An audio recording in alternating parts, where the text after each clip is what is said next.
முருகா, நான் கொஞ்சம் கூட நினைச்சே பார்க்கல. பிசினஸ்ல நம்ம பார்ட்னரா இருந்திருக்கோம். சில வளைவு நிலைவுல நான் உனக்கு இருந்திருக்கேன், நீ எனக்கு சொல்லி இருந்திருக்க. நம்ம ரெண்டும் சம்மந்தியாவும் கொஞ்சம் கூட நினைச்சே பார்க்கல. இதான் கடவுள் நினைக்கிறது போல. என்ன உனக்கு ஞாபகம் இருக்கா முருகா?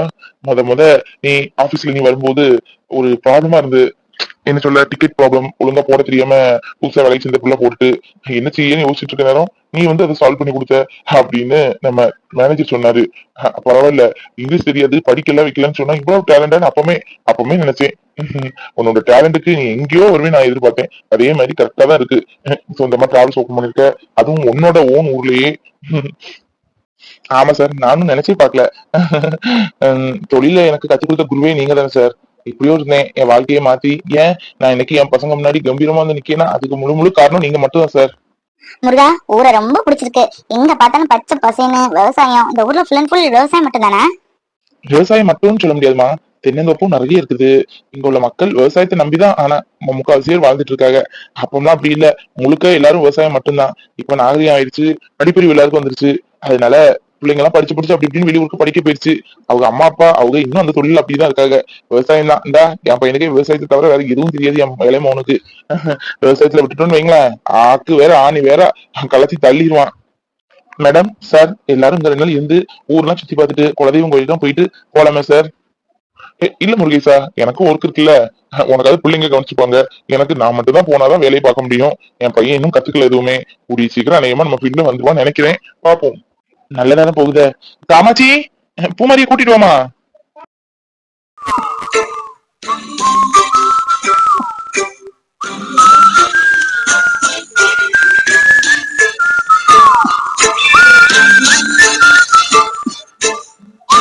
என்னம்மா, நல்லா இருக்கியா?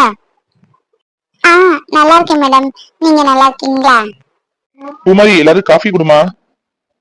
விக்ரம் காஃபி டீ எதுவுமே சாப்பிட மாட்டான். ஆமா ஆமா, காஃபி டீ எல்லாம் சார் சாப்பிட மாட்டாரு.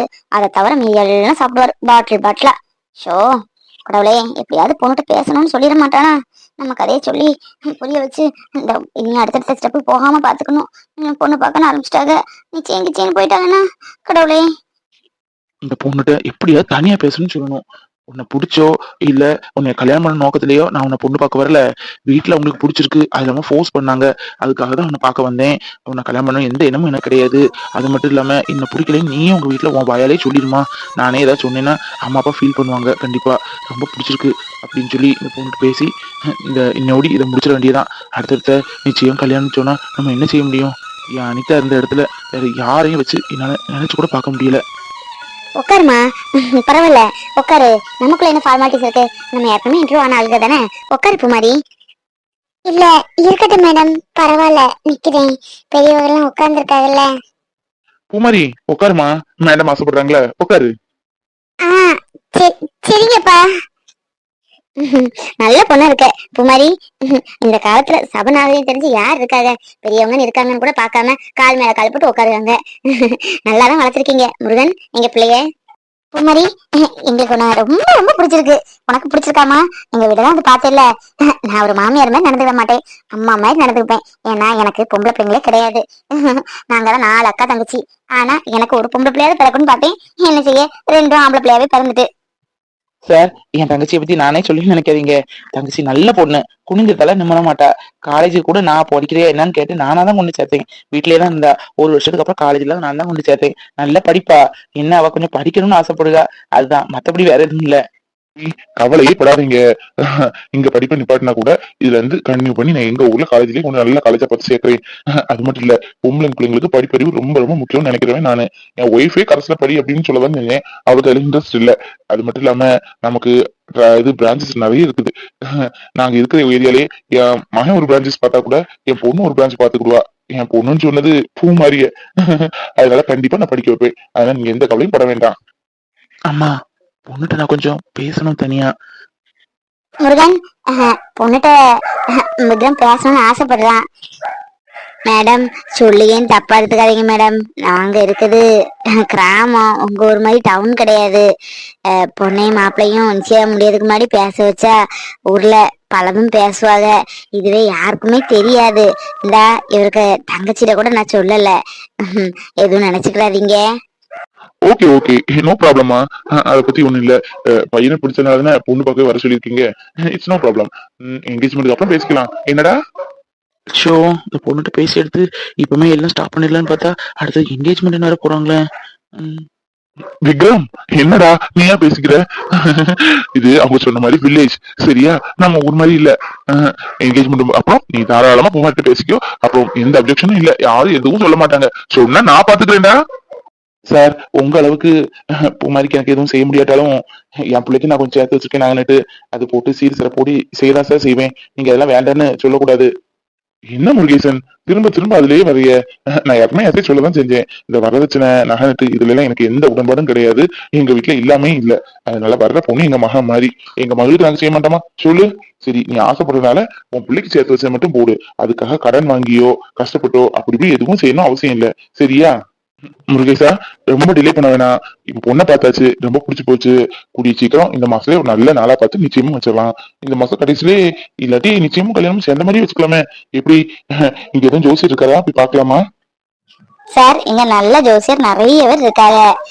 நல்ல நாளா பார்த்து நிச்சய தேதி குறிச்சுக்கிட்டு கல்யாண தேதியும் குறிச்சுக்கிட்டு உங்கள்கிட்ட சொல்லுதானே. ஓகே ஓகே, அப்படியே செய்யலாமா? நிச்சய தேதி கல்யாண தேதி குறிச்சிட்டு சொல்லுங்க. ஐயோ, இவங்க இருக்கிறத பார்த்தா நிச்சயத்தையும் சீக்கிரம் முடிச்சிருவாங்க போல இருக்கேன். கடவுளே, நீதான் என்னை காப்பாத்தணும். கார்த்தி அடுத்த வாரம் வருவாரு, அதுக்குள்ள எதுவும் நடந்துடக்கூடாது. மேடம், எங்க ஊர்ல உங்களுக்கு பிடிச்சிருக்கா? நான் தான் இளைய மருமகா, இவங்க மூத்த மருமகா. ஊரை மட்டும் இல்லம்மா, உங்களையும் எனக்கு ரொம்ப பிடிச்சிருக்கு. நாங்க அக்கா நினைச்சு 3 பேரு சின்ன பிள்ளைல கலகலன்ட்டு நல்லா பேசி எடுத்து வளர்ந்தோம். கல்யாணத்துக்கு அப்புறம் ஆளுக்கு ஒரு தசையா போயிட்டோம். பேசுறது எங்க, போன்ல தான் பேச முடியல தவிர நேர்ல எல்லாரும் மீட் பண்ண முடியல. எனக்கு அந்த ஞாபகம் வந்துட்டு உங்களை எல்லாம் பார்க்கும்போது. இந்த காலத்துல ஒரே ஒரு பையன் கல்யாணம் ஆகி வீட்டுக்கு வந்தாலே தனி கொடுத்தனம் போகணும்னு சொல்லிட்டு இருக்காங்க. அப்படி இருக்கிறப்ப இந்த 2 அண்ணிய, ஒரு நாத்தனா, எல்லாரும் ஒரே வீட்டுல இருக்கிறது பெரிய விஷயமா, பெரிய விஷயம். இது உங்க ஒற்றுமையை காட்டுது. எத்தனை மாசம் ஆகுதுமா? 6 மாசம் தொடங்கி இருக்கு மேடம். நீங்க ரொம்ப நல்லா பேசுறீங்க மேடம். உங்களுக்கு எங்க ஊர் பிடிச்சு போய் பொண்ணு பார்க்க வந்திருக்கீங்களா, இல்ல எங்க பூமாரியை பிடிச்சு போய் பொண்ணு பார்க்க வந்திருக்கீங்களா? மாமா சொன்னாங்க அவங்களுக்கு இந்த ஊர் ரொம்ப பிடிச்சிருக்கு அப்படின்னு. ஊர் என்னமா ஊரு, ஊரை இப்பதானே பாக்குறேன். பூமாரியை பார்க்க தான் நாங்க வந்தோம். அன்னைக்கு கடை ஓப்பனிங் வந்தார்ல, அப்பா நான் வந்துட்டு வீட்டுல ஒரே புலம்பல். ரொம்ப நல்ல ஃபேமிலி, அப்படி இப்படி இப்படின்ட்டு என்கிட்ட சொல்ல எதுவும் நினைச்சாரோ என்னமோ, அவருக்கு ரொம்ப பிடிச்சிருச்சு. அது இல்லாம அன்னைக்கு பூமாரி வந்தால, எனக்கு பார்த்தோன்னா பொண்ணை ரொம்ப பிடிச்சிட்டு, எனக்கு மட்டும் இல்ல என் பையனுக்கும். ரொம்ப ரொம்ப நல்ல மனசுமா உங்களுக்கு. இந்த காலத்துல எப்பேற்பட்ட பணக்காரங்களா இருந்தாலும் அவங்களுக்கு மேல ஒரு படி மேல இருக்கணும், அங்க இருந்தா பொண்ணு எடுக்கணும் பையன் எடுக்கணும்னு நினைப்பாங்க. ஆனா நீங்க அப்படி இல்ல. உங்களுக்கு இருக்கிற வசதிக்கு பெரிய இடமா கூட நீங்க பாக்கலாம். ஆனா அதெல்லாம் வேணான்னு உங்கள்கிட்ட வேலை பார்த்தவரோட பொண்ணு எடுக்கணும்னு நினைச்சிருக்கீங்களே, பெரிய மனசு. இதுல இருந்தே உங்க கோணத்தை நாங்களும் புரிஞ்சுக்கிட்டோம். ரொம்ப தங்கமான மனசுன்னு. ஐயோ, இவ வேற வாய் வச்சுட்டு சும்மா இருக்க மாட்டேன் போல இருக்குதே. தங்கமான மனசு தகரமான மனசுன்னு ரொம்ப பிட்டு பிட்டா போடுதோளே. அடியே, நிச்சயதார்த்தம் கன்ஃபார்ம் ஆயிரும் போல இருக்க. ரொம்ப ஸ்ட்ராங்கா இருக்காங்க. எப்படி பேசன்னு தெரியல, பயமா இருக்கு. உனக்கு இன்னிதாண்டி இருக்கு. பொன்னி, நீ அவங்கள ரொம்ப புகழாத. அவங்களுக்கு ரொம்ப பிடிச்சு போகும். கொஞ்சம் ஏட்டிக்கு போட்டியாவே பேச. உன் குணமே அப்படித்தானே, வேற என்ன? ப்ளீஸ் பொன்னி, அவங்கள புகழ்ந்து மட்டும் பேசாத. என்ன பொண்ணு என்ன சொல்ற? அதுவா, உங்களை உங்க குடும்பத்தெல்லாம் ரொம்ப பிடிச்சிருக்கு அவளுக்கு. சொல்ல வைக்கப்படுதா, அவ்வளவுதான். நல்லா வாயில வருது எனக்கு, சொல்ல முடியல. பூமாரி, என்ன மத்த மாமியார் மாதிரி தப்பா நினைச்சுக்காத, சரியா? நான் இந்த சீரியல் மாமியார் மாதிரியோ படத்துல காமிக்கிற மாதிரிலாம் இல்ல. நல்ல ஒரு ஃப்ரெண்ட்லியா இருப்பேன். உனக்கு ஃப்ரெண்ட் இல்லையே, நீ கவலையே பட வேணாம். நல்ல ஒரு ஃப்ரெண்ட்ஸா, நல்ல ஒரு அம்மாவா இருப்பேன், ஓகேவா? இப்ப சொல்றதான் எப்பவுமே. ஏன்னா பொம்பளை பிள்ளை எனக்கு பண்ண ரொம்ப நாள் ஆசை. பொம்பளை பிள்ளை தான் கிடைக்கல. வர்ற பிள்ளையாவது நம்ம மகளை மாதிரி பாத்துக்கணும், எனக்கும் அவருக்கும் ரொம்ப ஆசை. நம்ம தூரா தொலைக்கி கட்டி கொடுக்கலன்னு நினைச்சுக்கிடாத, சரியா? விக்ரம் இருக்கான், எப்பனாலும் வீட்டுக்கு போகணும்னு சொன்னா உன்னை உடனே கொண்டு விட்டுருவான். காலையில கிளம்புனா ஆஃப்டர்நூன் நீங்க வந்துடலாம், ஓகேவா? இது கொஞ்சம் விட்டா கல்யாணத்தை முடிச்சு நம்ம கையோட கூட்டிட்டு வரும் போல இருக்க. ரொம்ப ஆசைப்படுது அவள. அப்ப நம்ம எப்படி சொல்ல, பயமா வேற இருக்குதே. போய் தொலையும் மாட்டேதுங்கள. பொன்னி சொன்ன மாதிரி இன்னும் நம்ம யோசிச்சுட்டே இருக்க கூடாது. நமக்கு ஒரு நல்ல நடக்கணும்னா அப்பாட்ட கண்டிப்பா பேசிதான் ஆகணும். இன்னைக்கு ராத்திரி அப்பாட்ட எப்பா எனக்கு வேணாம்ப்பா இப்போதைக்கு கல்யாணத்து ஒரே புடியா நின்றணும், இல்ல இவெல்லாம் காதோடும் காதும் வச்சு நமக்கு நிச்சயத்தையோ கல்யாணத்தையோ முடிச்சிருவாங்க. சரிம்மா, பேசினா பேசிட்டே இருப்போம், நேரம் போறதே தெரியாது. உடம்பு நல்லா பாத்துக்க. 6 மாசம் ஆயிட்டு. பொண்ணுங்களுக்கு பிரசவங்கிறது மறுபிறவின்னு சொல்லுவாங்க. உடம்பு நல்லா பாத்துக்க. கீழே தண்ணி எல்லாம் கிடந்தா பார்த்து எடுத்து நடந்து போ. அப்புறம் ஃப்ரை ஐட்டம்லாம் ரொம்ப சாப்பிடாத. பிளட் ஊறதுக்கு என்னெல்லாம் உண்டோ அந்த மாதிரி சாப்பிடு. ஓகேவா? சரிம்மா, நிச்சயத்துல பாக்கலாம் எல்லாரையும். சரிங்க மேடம், கண்டிப்பா வாங்க. நிச்சயத்துக்கு தான் வீட்டுக்கு வரணும்னு இல்ல, அடிக்கடி வாங்க. வேற. ஆமா மேடம், அடிக்கடி வாங்க. ஐயோ, என்ன மேடம் மேடம்னு கூப்பிட நிப்பாட்டீங்களா? அத்தைன்னு கூப்பிட்டா போதும். பூமாரி, இன்னும் என்ன நீ அத்தைன்னு கூப்பிடணும், சரியா? நான் வீட்டுக்கு போகணும்னு கால் பண்ணுவேன் உனக்கு. இது வேறையா?